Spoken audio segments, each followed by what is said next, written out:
کتابوں میں لکھا ہے کہ مالک بن دینار رحمہ اللہ علیہ فرماتے ہیں کہ گرمیوں کا موسم تھا اور اتنی گرمی تھی کہ پرندے بھی درختوں کے سایہ میں چپ کر بیٹھ گئے تھے اور ہو کا عالم طاری تھا۔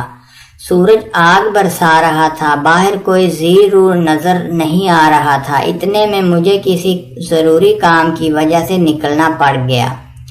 فرماتے ہیں کہ میں نے دیکھا کہ ایک نوجوان جو دونوں ٹانگوں سے معذور ہے اور اپنی سرین کے بل زمین کے اوپر گھسیٹتا آ رہا ہے۔ میں بڑا حیران ہوا، جب قریب آیا تو میں نے دیکھا کہ اس کا چہرہ گرمی کی وجہ سے سرخ ہو چکا تھا اور کپڑے پسینے میں شرابور تھے۔ میں نے سلام کیا، اس نے جواب دیا، تعارف ہوا، پوچھا کہ کہاں جا رہے ہو؟ جواب دیا کہ میں حج کے لیے جا رہا ہوں۔ میں نے اسے کہا کہ دیکھو تم میرے گھر کے اندر تھوڑا آرام کر لو، جب گرمی ذرا کم ہوگی عصر کے وقت تو پھر چل پڑنا۔ وہ کہنے لگا، مالک بن دینار، آپ تو پاؤں کے بل چلتے ہیں، سفر جلدی طے ہوتا ہے، میں تو سرین کے بل گھسیٹ کر چلتا رہا ہوں، مجھے وقت زیادہ لگتا ہے۔ مجھے ڈر ہے کہ ایسا نہ ہو کہ سفر لمبا ہے، مجھے وقت زیادہ لگ جائے اور کہیں حج کے ایام ہی نہ نکل جائیں، اس لیے میں راستے میں رک نہیں رہا۔ میں نے کہا، اے اللہ کے بندے، تم رک جاؤ، ہم سواری کا بندوبست کر دیتے ہیں، تم بجائے پیدل جانے کے سواری پر سوار ہو کر چلے جاؤ۔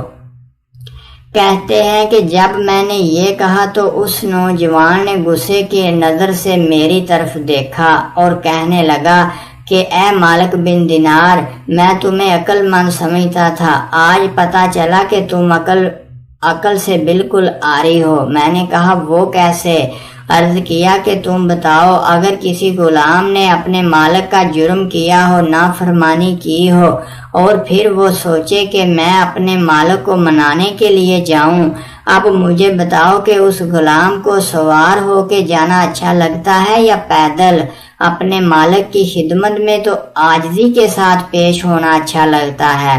مالک بن دینار فرماتے ہیں کہ مجھے اس کی بات نے حیران کر دیا۔ خیر وہ تو چلا گیا اور میں بات بھول گیا۔ فرماتے ہیں کہ میں نے اسی سال حج کیا اور میں جب شیطان کو کنکریاں مار کر واپس لوٹا، میں نے دیکھا کہ ایک جگہ مجمع ہے۔ میں نے پوچھا کیا ہے؟ وہ کہنے لگے، ایک نوجوان اللہ سے دعائیں مانگ رہا ہے اور اس کی دعائیں ایسی عشق و محبت میں ڈوبی ہوئی ہیں، لوگ کھڑے کھڑے سن رہے ہیں۔ میں نے کہا کہ ذرا مجھے بھی دیکھنے دو۔